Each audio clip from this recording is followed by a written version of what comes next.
Welcome to the 46th NSTHA Ask the Chief Forum. Today we will be exploring true logics. Okay, we'll start with questions from members, I guess having to do with explaining certain true logics that may not be that clear to you. So we'll just go ahead and get started. All right, we're going to spin the wheel. Not sure, let's just start over. Okay.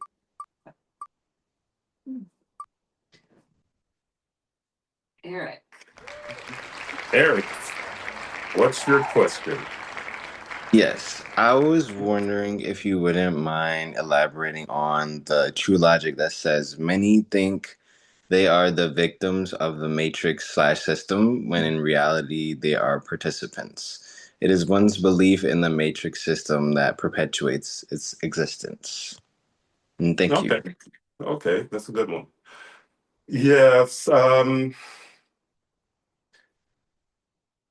to do with how one thinks. In other words, it's kind of hard to not be a participant in the matrix because you're born into a certain situation. It's even, let's put it this way, it's like if you're born into a certain culture and everyone does certain things in that culture. You come in as as an infant, you're raised by individuals who are steeped in that culture. So when you come in, your parents tend to be steeped in the matrix. And 9 times out of 10, they accept whatever the situation is that they're born into, or whatever, or however things are constructed around them. So, in essence, even if it's like some, let's say that there's a cultural tradition of eating certain foods or something like that, or even there are cultures in the past and probably some that still exist that revolve around eating other people, cannibalism. If you're raised in that environment and that is the box that you are raised in, you don't see anything wrong with that.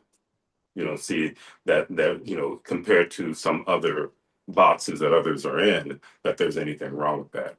Even just something just really pretty benign, like a lot of cultures, part of their diet will involve insects. But if you're raised in some cultures, like being raised in the United States, unless you come from if you're across the border, like there's certain cultures across the border, southern border, that involve in eating insects. But if you come from a culture that doesn't consider eating insects, a delicacy, or just the whole idea of eating a bug is like gross, literally, it has to do with what box you are raised in or that you are born into. So when it comes to the matrix, I'd say over time, certain things shift. So as let's say maybe 100, 200 years ago, certain types of entertainment was acceptable. Certain ways that people entertain was acceptable. But as you get into more modern times, more technology, I would say the system finds that they can get a lot of essence through entertainment. So therefore, it becomes this big institution, this big behemoth that surrounds something like entertainment, which is literally before a long time ago. No technology, no big mics, no subwoofers or whatever, but a person's on stage and they're singing. Or even if there was a culture there, everybody would sing, or there's someone who has a really good voice, they're, in the middle of the crowd singing or in front of the crowd singing. As the system finds that, that attention that is paid to these individuals, in other words, the audience starts to feed that person, that performer, that person with the voice, with energy. And that's what the system likes. So I'm kind of deviating just a little bit, but I'm trying to, find various ways to describe how you can end up supporting the matrix without realizing it. So, most people like music, and because you like music and the way that you interact with it, or even like current day, you like entertainment, the way you interact with it, uh, you're supporting the system. If you're going on online, searching social media, in certain ways, you're supporting the matrix. You're supporting a system that has everything on that platform as a program, as coding that will affect you. So, in other words, I'm just saying that not to feel bad or foolish because you are supporting it, but I'm bringing it to light that you are supporting something that feeds the matrix, that you are feeding the matrix through your attention. Now, there's various ways to actually separate yourself from the feeding, and that's when I train about containing. You contain, my containments are about deflecting programming, deflecting coding coming from density. The containment that I teach has a higher frequency. Density cannot get through that frequency. If you contain someone, I train you to contain someone or an entity that has a dense vibration, they cannot get outside of that containment. They get trapped in the containment. And as you know, the other process is that when you contain them, you send them on to what I call processing, primarily processing. I used to use the term the other to the vortex uh, of no return, but generally you contain, the density cannot get out of that containment, and then with your intent and with the agreement of those on the other side who are not dense, they will go into a processing. Okay, so literally, that's how, these are examples of how you support the matrix, how you support the thing that feeds on your essence, that literally drains your essence, that in the end, you will become something akin to, or actually you become what I call black ooze. And black ooze is not somewhere you want to be as a consciousness. It means that you're just kind of like flattened out, you can't move. It's like being dead, but not being, in other words, but not being able to escape your containment. So you're just paralyzed, literally. It's like a form of paralyzing, being paralyzed. So again, um, I think that I could try to find some other examples. But does that give you a sense of what I'm talking about with that true logic? Yes, I feel like I have a way better understanding. If I'm understanding correctly, it's your focus on things that pretty much feeds it. Yeah, in other words, you're raised into a situation where you have certain music, certain styles, and so on that you are raised into, and part of your acceptance of it has to do with those who are around you, those who are in other words, your parental units, others that you may look up to, and the last thing you're going to think is that this is wrong or this is harmful to me in some way. And it's very difficult. If you're into music. I grew up really liking a lot of music, but not realizing that most music is coded. And it's like, let's say, I use an example. For instance, um, they used to call these particular types of female murderers were called Black Widows, and they wanted to get rid of their husband. So they're cooking for this guy. he may like really be a total dick or whatever, and and she just had enough of it, or she just may be just into getting his insurance, but she's gonna bump him off. So she makes food, and that's a whole different thing. There's a lot of toxicity in foods, but she makes food. Let's say it's a healthy meal, but she adds a little arsenic to it every time. She adds a little arsenic to it, just enough to where he may feel a little upset because you've had a meal where your stomach feels a little upset or something like that, and you just figure, oh, I might have eaten too much. Oh, I may have some. You may not even realize it. Way back when, the whole idea of wheat allergies and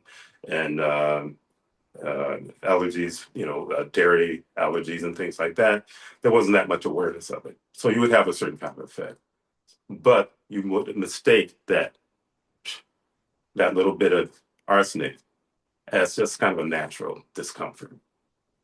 But over time, you get weaker and weaker and weaker and weaker. And I used to use that because it was hard to detect. It just feels like this person's health is going downhill. And then eventually they die. So if you look at it that way, the coding in the things that you read, you listen to, you look at, you entertain yourself with, in the matrix, there's that bit of arsenic in there. And using the arsenic as poison to tox you, literally what it is programming to extract your vitality, extract your essence, until you get to the point as a consciousness where you can no longer function. Okay, is that even a little more clear? Yes, a lot more clear. Thank you so much. Okay, and thank you for the question. All right, we're going to move to the next one, and we're going to spin the wheel. Spin that wheel.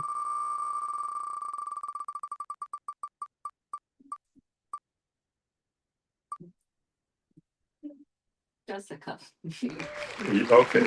All right, Jessica, what's your question? So the true logic is in order to solve anything, you have to consider everything. Mhm. And I do mean everything. Okay. Well, like I said, another good question. But of course, that's me talking about my own logic. So that's an amazing true logic. Actually, so as far as like you have to consider everything. As you may be aware of, if you are a member, the system, again, we're talking about boxes again. We're talking even just the whole concept of turning you into a box head. So there's a problem, and this is also something that has to do with the system of medicine, for instance, so-called modern medicine. If it doesn't fit within the framework of their medical understanding or learning, then we don't know what the problem is. But again, those systems are controlled and literally function for the sake of density. A lot of times, even years ago, there were individuals who felt something was suspect about going to the hospital. And these are like people from my my grandparents' generation, where one of was a great uncle. He had a lot of interesting things to say, but one of them was like, "If you want to die, go to the hospital." And he was very, it's very serious. So he had friends who would go, or and you know what I mean. My thing, how I feel about the whole friend thing, but he knew people or acquaintances who would go to the hospital and they wouldn't come out. So there was before that, there was I would consider folk healing, where you would get remedies from your grandparents for some kind of discomfort or something, or dis-ease, which is what disease is. It's like the dis-ease. So they would know that there were certain natural um, plants and herbs and things like that. But generally, it had to do with something that had a certain kind of frequency that would literally bring your energy back into some kind of balance so that you can move on. So, what happens in the matrix is that they don't want you to consider everything. Or there's, for instance, people getting what you call possessed. The whole idea of medicine can say, "Oh, that person's possessed. Oh, you're crazy. You're out of your mind." But people do get possessed. Or the makeup of a consciousness of a human avatar. They go into a form and then they beat it into you. If you go outside of this mindset, you're crazy, you're a fool. In other words, there are those who will hang on to that all the way to death. We're going to do more tests. We don't understand, so we don't understand it. You're out of luck. But in desperation, there are individuals, some aspect of their consciousness tells them there's got to be another way. Maybe it's out of desperation or whatever. And then they seek other means, which a lot of times it has to do with something that's very, very old. But modern medicine will call it alternative medicine. And it's not proven to work, even though they give you a bunch of pharmaceutical pills, which mostly are based on herbs, but they put something else in it that tends to make it harmful. In other words, I've been around obviously long enough to where there are individuals who are taking medicine for blood pressure. And then they said, okay, they say, your blood pressure is normal, but now there's something else that's out of whack. Okay, we got pilled for that too. So now you're taking 2 pills. And after that those 2 pills combined knock something else out. Then you're taking 3 pills. And I don't know if it still goes on, but I know when I was a kid, it was supposed to be common for you to go into some older person's house and go into their medicine cabinet in the bathroom and see all these pills. So they're taking like 12 pills a day, and in their mind, there's nothing wrong with that. And in reality, there's always, some that they would consider to be renegade doctors or whatever. And my mother unit knew of one years ago where they're saying, oh, your blood pressure is high. But he said, you don't have to take a pill for it. There's some things that you can do naturally that would lower your blood pressure. And so she never ended up with a medicine cabinet full of pills. And, there's certain things, even with, I think it was blood pressure. And for some reason, these are individuals that I knew personally years ago. They take pills for this. And for some reason, something would attack the thyroid. Always attacking the thyroid. And once it starts to attack the thyroid, it's almost like they're on this skid, downhill skid. But the doctors, those who believe in pills, would never tell you that it has anything to do with all the other pills that they're giving you that's killing you or killing your avatar. So when I talk about, you have to consider everything. You have to be almost in this society, in this world, brave enough to consider something outside of what the system tells you. The limitations of the AMA, for instance, American Medical Association. And there's a lot of times it's just nefarious stuff. They just want, they want your money. Density wants your essence. They want you to suffer. And when you suffer, you affect the essence of those who are around you. Because when people start to worry about you, then they're leeching essence out. And it's not just going out freely into the atmosphere. There's always something there to collect that essence. So if you want to, in other words, fix something that's going out of whack, you have to consider everything. Sometimes it has to do with physical exercise or something that will help certain things. Mostly, it has to do with how you think that affects you faster than anything else. And there's stories of that have been out for, oh, geez, decades, 50, 60 years. Stories of doctors telling you that you have this cancer and you're not going to last more than 6 months. You just put that program in your mind, and a lot of individuals, 6 months go by or even less, and they're done. There are stories of individuals who were told that you're going to last, maybe 3 months. You're going to be, you're going to die in 3 months. Prepare yourself for hospice. And this individual said, "Well, if I'm going to die, I'm going to, I'm going to watch videos of comedies rather than just sit here and just be all depressed and pumping out all this depressed energy and whatever." So this guy decided he was going to watch comedies. And he watched comedies all day. And after a while, the symptoms went away. Because rather than just go and just accept this grim information that literally will usher you into your demise or death, he just said, "Well, if I'm going to die, I'm not going to worry about it. Well, let me just enjoy, entertain myself while I'm waiting." And this has happened more than a few times, actually. I mean, when it was quite a bit younger, in my 20s, is when I think I first heard that particular and read that particular story. But then after that, I've heard it, you know, individuals, because how they decide to think, they heal themselves.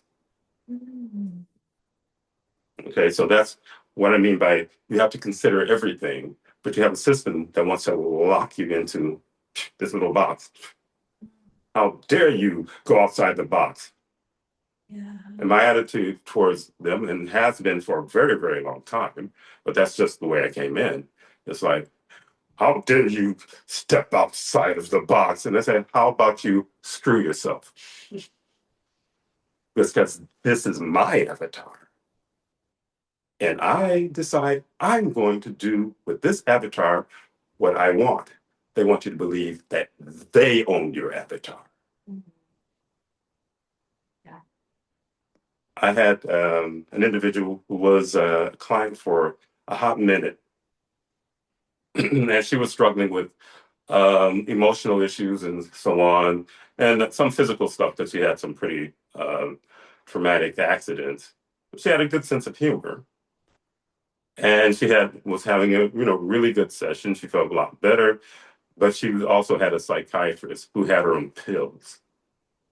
And I said, "Well, these pills aren't really helping you," but I don't say immediately stop. I said, just try to wean yourself off a little bit and see how you feel.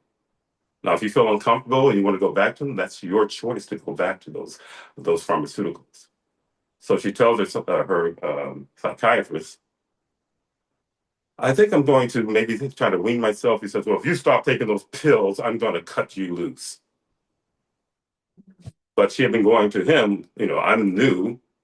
So she'd been going to this guy for a good while. So what does she do? She decides, okay, well, I'll just go back to taking the pills. I have no idea what happened to her, but I can guarantee you it wasn't good. Because there's way too many antidotes about people taking the pills and they just keep going down, down, down, down, down. And the doctor said, "Well, that's just natural. We should expect that you're going to die." Even when it comes to the whole concept of aging in the matrix. So when there was a time when you turned 40, you were not 40, it was actually when you turned 30 when I was a kid, you were over the hill. You were an old person to someone who was in their teens and their early 20s. "I don't want to get old." I said, "It's just 30. And then 40, oh, okay. Oh, 50, oh, you better start preparing to die. 60, oh, you're so close, you're right around the corner. 70, why are you still alive? Oh, no. No, that's the attitude. If you really pay attention to that, that's the attitude in so-called modern society. Why are you still alive? But there was actually in the last, I'd say 40 some odd plus years or whatever, there were individuals who started getting more into exercising and so on. And so they were saying that 60 was the new 50. 50 was the new 40 because people were pushing that envelope. They decided that, okay, if I'm going to stick around, I at least like to have a quality of life. And another saying from this same particular great uncle, he says it's not about quantity of life, it's about quality. So he was just saying, if I'm going to suffer, I might as well check out now. But I'm going to try to have a quality existence where I feel good, where I still have interest in things. So there are times that the system beats you down, the world beats the individuals down to where they just lose interest. It's not an easy realm. And this realm was never meant to be easy. Individuals think that I can have a wonderful life. Give me a break. Go ahead and find that individual and who really is having a wonderful life. I don't care if they're so-called famous. I don't care if they have loads of money and whatever. Really, you really talk to them if they're being really honest. How wonderful is your life? I got a shitload of money. That's like, gotta make sure nobody tries to steal my money. I know individuals who were in business and they were in big business. And they said that the system sets it up where you have to take a loan from the international bank, regardless as to whether you could foot your own bills, so that they can have control over your business. So if they decide to pull the plug, in other words, you have to take out a loan more than you can, pay for in one lump sum. So if they decide to pull that plug and say, you got to pay everything back to us like tomorrow, then all of a sudden there's a big company or corporation. And just all of a sudden, and it wouldn't be like the biggest ones. Biggest ones are really wrapped up into all that satanic shit. But then they just go, bam. Perhaps you're not doing what they want you to do, but they got to have you like on this hook so that they can control you. The system doesn't like anyone who doesn't have enough fear. So someone says, I'm going to do this thing to you. So, do your best because you know what? This vehicle is a vehicle. My consciousness is just a passenger in the vehicle. What happens all the time? Vehicles, they play out, they quote unquote die, then say, is there life after death? Because they want you to be afraid. They want you to be uncertain. Or religion.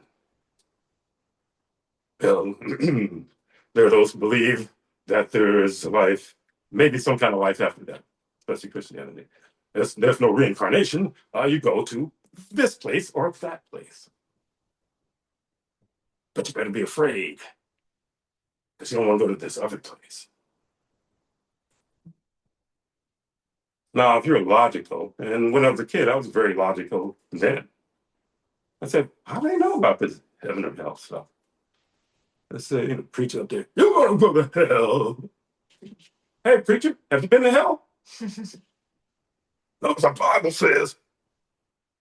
Oh, the Bible, this book says. I said, such whole crap load of books out there. Now, these books say this particular religion, their scripts say this, the other ones say that. That's that this happens after you transition out. This happens. Well, my book says my book is the only book. And, I said, well, why are you so sure that your book is the only book and has the only truth? Have you ever been to hell? But you really have. You just don't recognize it because you're living in it. All the versions of hell are right here in the Matrix. So when you go out of the avatar that experiences pain and this heaviness of depression and all of that, which is a mindset, is the depression. Pain, yeah, that's a physical, you know. But there's the weird thing about it, there are individuals who are born without the sensation of pain in the avatars, where they have to watch their kids because the kid can be running around with a broken leg, but he doesn't feel it. This is the avatar is a construct created by. I know who, but you may not know who. You don't have to accept that I know who created your avatar, which is maybe your illusion, but you think you are. How often is it that you don't feel that stable? You wake up, you don't feel that stable. You go to sleep, you don't know what happens 9 times out of 10, because you're not dreaming 24/7. They call it what, REM sleep when you're in the dream state. So where are you before you go into the REM state?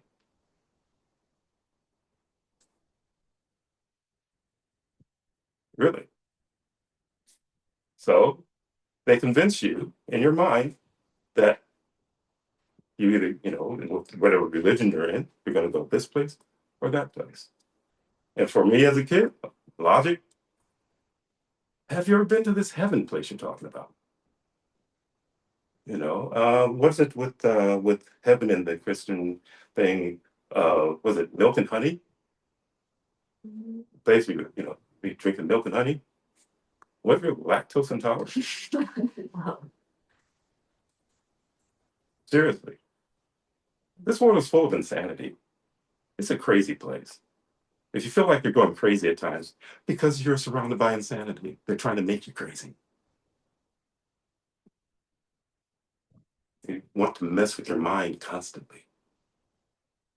When I talk about the answering the last question about media, what you watch, words to a song, they like it when someone can sing really well because that frequency will touch you.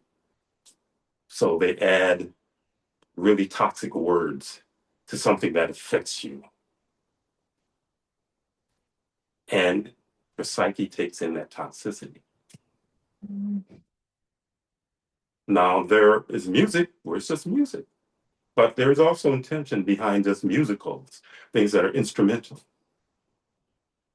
Now, some of my music, it's just tonal, it's just, my voice, no words. But when I put words, I usually try to put something positive, something, enlightening in it. But the whole frequency of something called music, in its purest universal form, is supposed to expand you. Because in the purest form of existence, you don't need to be uplifted because nothing's bringing you down. So it's about expanding, feeling. You go on a journey, and there are a lot of you who listen to some music, and it'll take you someplace. There's some music that's not toxic that will take you on a journey. When it's over, you just kind of come back. It's almost like a certain form of, people like to use the term meditation. And I know that a lot of them don't agree because they really buy into the whole concept of meditation. But if you don't know where you're going in meditating, it's just, to me, it's just an exercise. Again, if that's what you want to do, it's your right to do it. Also, if you want to eat poison 24/7, that's your right to do it. But when it affects you, understand that that was a decision individuals that I knew over the years who had transitioned out from smoking cigarettes. Then finally, it catches up with them. And that's always meant to quit. I said, apparently you didn't believe when they, even in the system, they said, this shit will kill you. Uh, but it makes me feel some kind of way. But 9 times out of 10, I always meant to quit. But there are people who are like extremely so-called old, they're puffing away. And it didn't affect them the same way that it affected other individuals who transitioned out of hunger. There are certain things that your consciousness, your psyche can override. Because literally, this body is something that is kind of like an elaborate illusion that you can manipulate. But if they can convince you that this is you, then they can manipulate you. How many people go into depression when the doctor says, you have a terminal illness? Or when I was a kid, also, they used to they got the cancer. And as soon as the doctor told them they got the cancer, it's an automatic death sentence. Their mind just goes into time to shut down, time to die. Okay.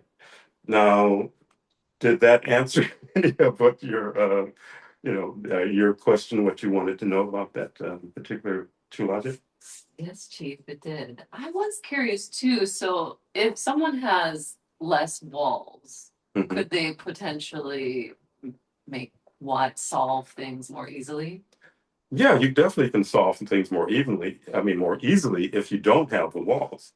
The walls are there to block out anything that can be helpful. So there's walls on walls and walls and walls. For instance, we talk about cultural upbringing and or someone who's locked into a concept of a religion and their nose is up in there, I am a good Christian, this kind of business. And it said, well, there are other religions out there. And I remember there were certain folks who would a guy who was talking to me and he just assumed that I was a Christian. And he said, my daughter, he wouldn't even call it, the correct name. My daughter's a Buddha. In other words, she's Buddhist. She believes in Buddhism. My daughter's a Buddha. Weird, huh? Weird. Well, maybe, one of the things I have to admit about certain so-called belief systems, which means these are systems that you believe in, because you're just taking the word of something, that's either written or someone's telling you that this is, but you don't really know if it is, but you are convinced by them that this must be the only way or this is the best way. So there's an arrogance amongst certain religions that I've mentioned. And I grew up around it. That's why I know how annoying it can be. This lofty, I'm holier than thou. I said, let's follow you around. It's like I'm a fly on the wall just following them and their holiness while they're being petty, while they're cheating money out of people, doing all this stuff. They figure nobody's watching. Do they really believe that God is watching them? Apparently not. Are they going to do the things that they do? So do you really believe that you're holier than thou? Do you really believe it? I was involved in some men's movement for a hot minute, and there were people from various backgrounds, and there was a guy who's a preacher, and I was listening to his story, and he said he got to the point, he was a Christian, and he said, he got to the point where I couldn't believe this stuff. And they said, well, why are you still a preacher? He said, well, I said, gave so much of my life to it. I don't know what else to do. So he gets in front of his, flock, and he's telling them things that he doesn't even believe.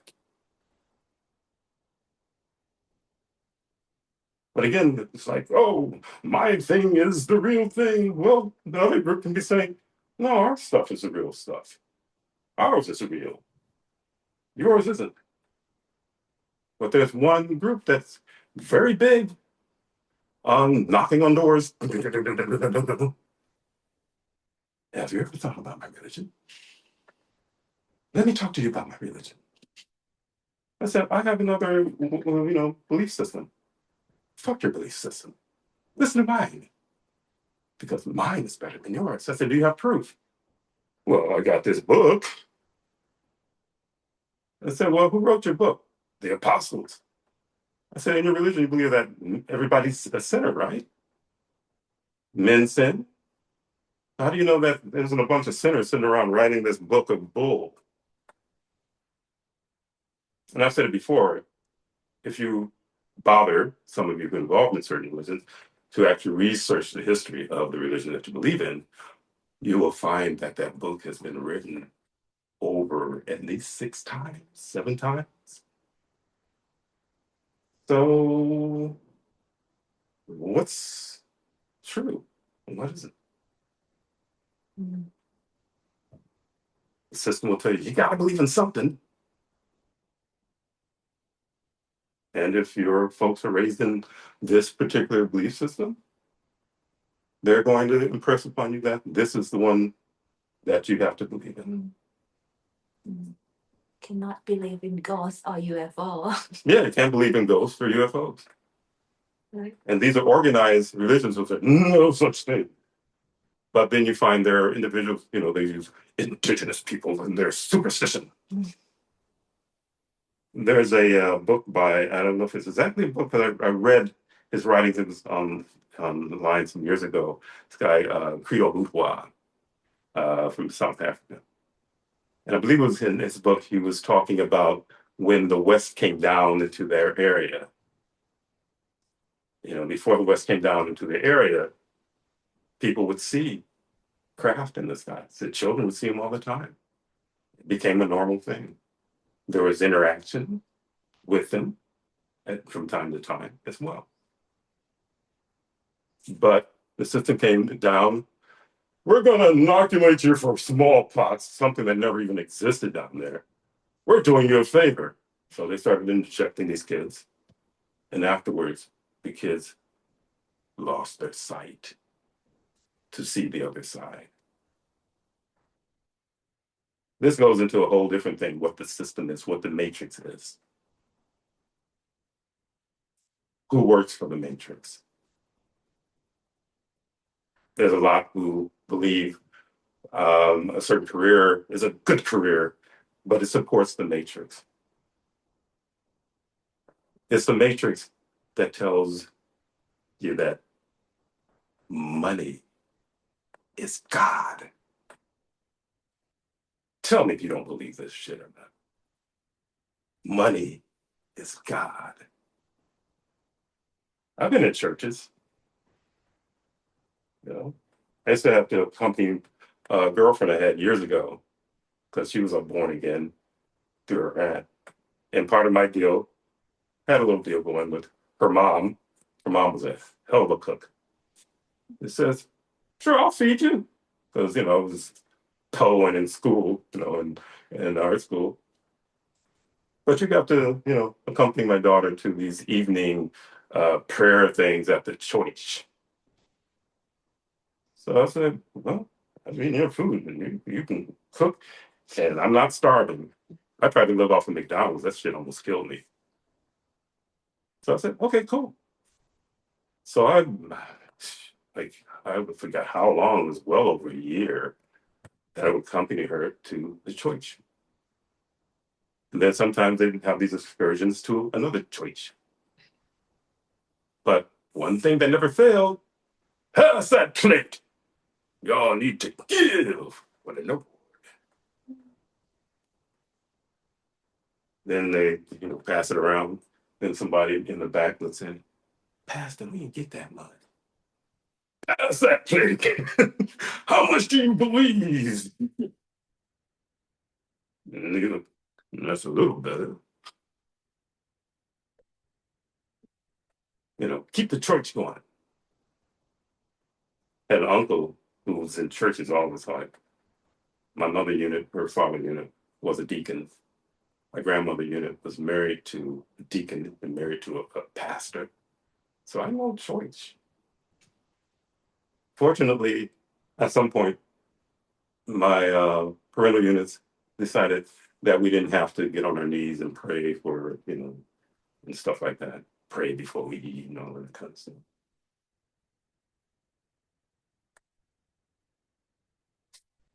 The system controls all of that stuff. Now, if you really have a belief, let's say, for instance, First Nations people in the states, and even in indigenous, so-called indigenous peoples before, they have a belief system, but you don't hear them or see them knocking on doors. Boom, boom, boom, boom, boom. I'd like to invite you to our powwow. You come to the powwow? Okay, pass the plate. No one's passing plates around. No one's asking for money. The system, organized religion, most of them, they take donations. All of the organized ones take donations. The system tells you money is it. Money is God. The more money you have, the more godly you are. Because then you can stand on high, look down at those who are, I want some of that. And you spit on their heads and throw them a few shillings just to keep them coming back in hopes that they're going to get more from you. If look up a situation where certain groups couldn't live the way that they were living off of nature. Nature provided everything for them. They come in, chop things down, imperialism, put you in order.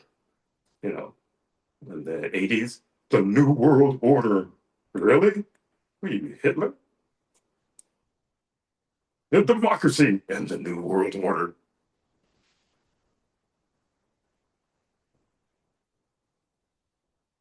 Really, it's all nonsense. Do you need any of this stuff? No.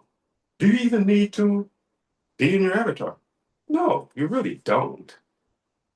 Do I need to be my avatar? No, I don't need to be my avatar. I'm using this to do certain things in this realm. At some point, I might exit it, but I don't feel like, hey, what's the accident? Once you're dead, you're dead. This isn't a joyful existence. It's pretty trying. You know, like I said, whatever it is, it always wavers a little bit. All this uncertainty. You feel funny at times, depending on what's going on. You walk into zones and you feel uncomfortable. You don't know why. Mm. Because you've been shot down in this box. I walk into zones. I know individuals who walk into zones. They know what's going on because they can accept that there's something on another frequency that's affecting things. And sometimes they will see certain individuals, and some who used to be in an avatar, hanging out in the other frequency in your space because you feel them. So they said, well, there must be something after death because these suckers aren't in a body.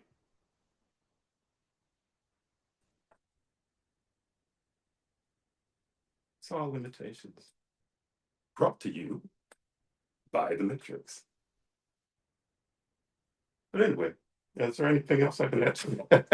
That was great. Thank you, Chief. Okay, so we're going to move on to the next True Logic and spin that wheel. Okay, we're doing good.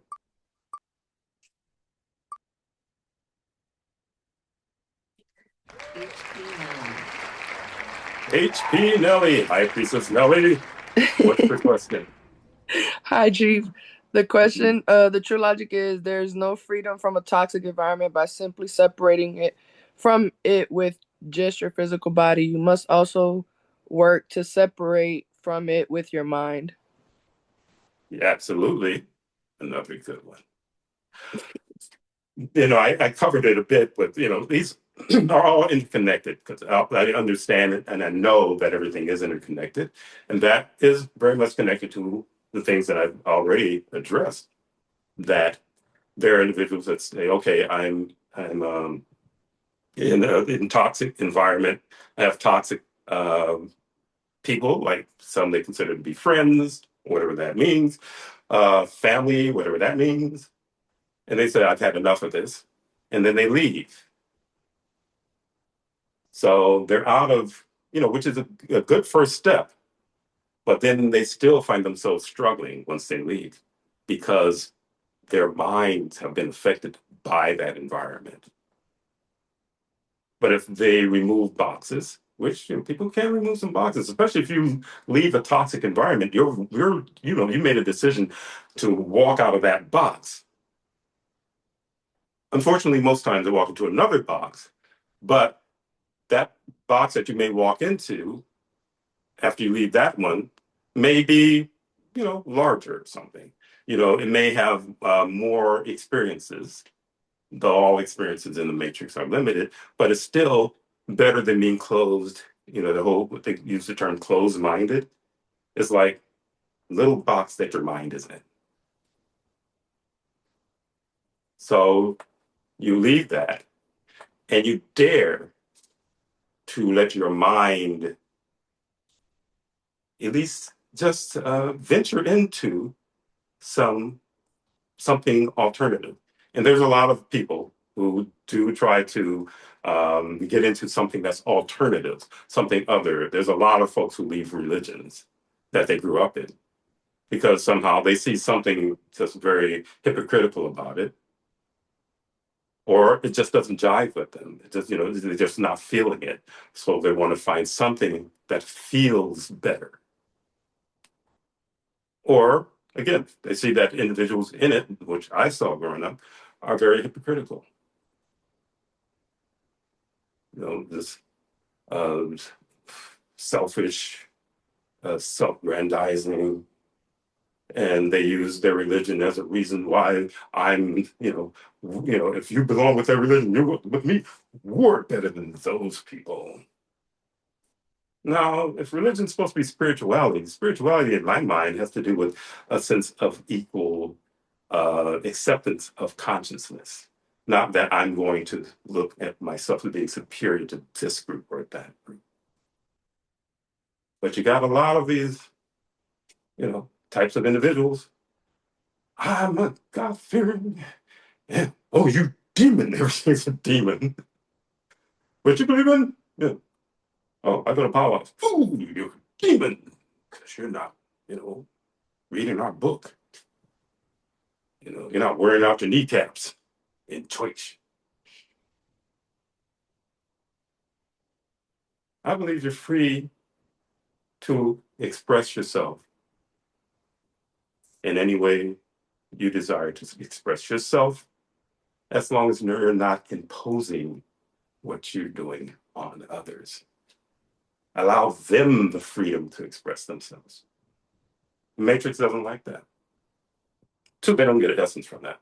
They need, controversy. They need them like fighting this friction that creates this essence that they just suck up. Essence like cocaine. Oh, yes, they're fighting again. Where's my straw? Yeah, that's good essence. What else can we do to cause more of them to create essence for us? But you can repeat the question again, HP Nelly. Hold on. The question is, there's no freedom from a toxic environment by simply separating from it with just your physical body. You must also work to separate from it with your mind. Okay, that's I mean, but it's good that you want me to to do more clarification. But yeah, if you're still thinking in a toxic way, it doesn't matter how far you travel from the family units or from an environment that you grew up in.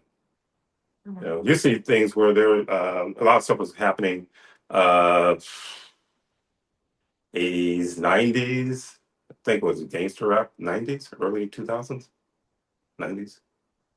That these guys that grew up in the hood, you know, and part of their claim to fame was, you know, I shot somebody or somebody shot me. And then, they, you know, then somebody said, oh, they're getting a lot of attention. We're getting this business out of this. Give them some of our monopoly money. They can buy some monopoly houses. So they move their ghetto butts from the ghetto into some so-called higher, financial area or whatever, higher tax bracket or whatever. That money. But they still act like they're in the ghetto.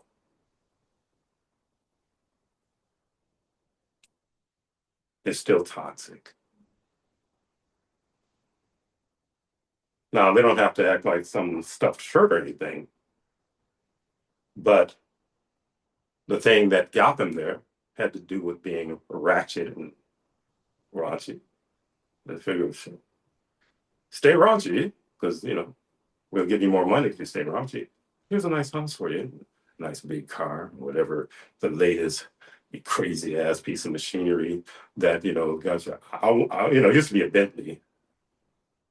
I don't know what that other one was. This is another one they talk about. The kids was playing this video challenge. They got all these kids playing video games. And they win all this money. They won $100,000 or something like that. That was a little hood puppy. If you win, what you gonna do? I'm gonna get me a Bentley. I said, well, actually, financially, that doesn't really make much sense, because you're not really making a good investment, you see, because a vehicle deteriorates in value. The way the system's set up, property that they stole will elevate in value. Not that all of them will want to Bentley. There are those who do invest in stolen property, and and the way the system works. And, it goes up. You get more monopoly money. How many of them just get into really bad habits? Also, there's another thing that happens in that I'm not even covering. How you make that deal and how you end up them deciding that they're going to give you more monopoly money. You have to make a deal.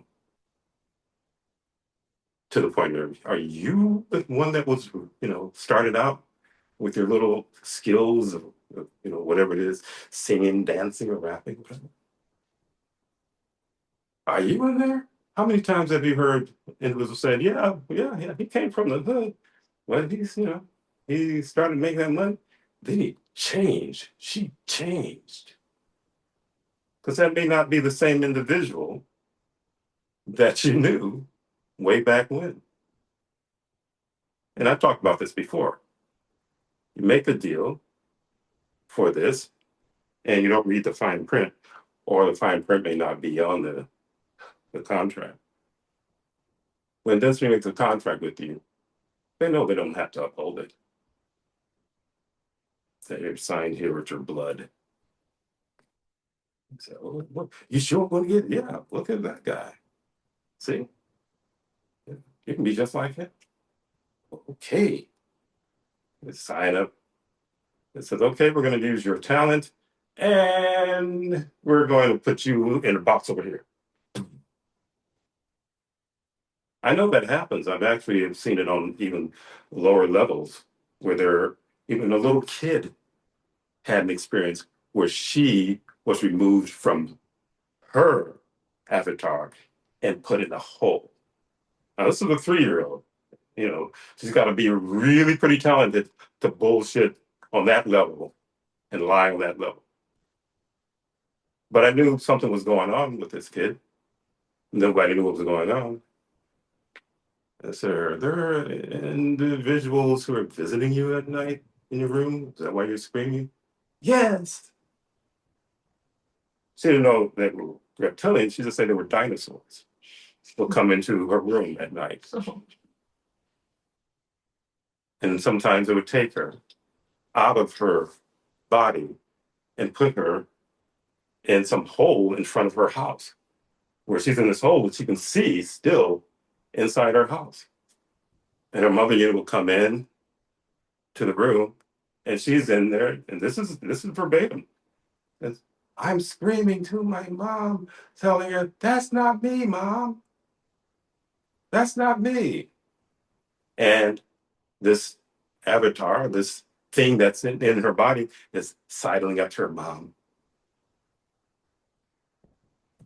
Yeah, this kid, there are individuals who get ripped out of their avatars on the regular. You've all met them. You just figure he's just weird today. May not be the same jockey in the jockey seat today.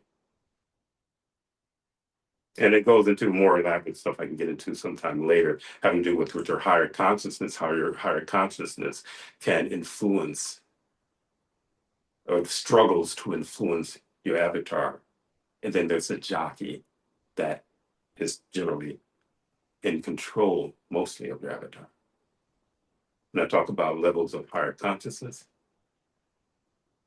the lower frequency of higher consciousness a person has, the easier they are to control by the matrix. Individuals that just say, how in the hell can you believe this crap that the system is feeding you? Well, you're not faithful to the system. You're not loyal. You're not loyal to the country. You're not loyal to the race. You're not loyal to the gender.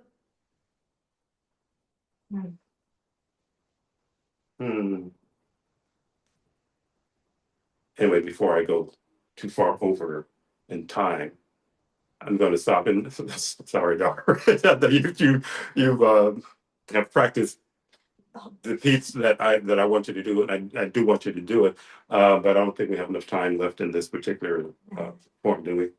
It's 5:02. Yeah, 5:02. So we've already gone a little bit over, but we will do this. It's very interesting, and we will do it. And I think there's still more of the true logics that I'd like to cover. But I think next true logic, we're going to start out with this particular story that's very, very interesting that Nara has to share. Okay. So everyone, thank you for joining me for the 46th NSTHA Ask the Chief Forum. And you're welcome, and I'll see you again later. Thank you, Chief. You're welcome. You're welcome. Bye-bye.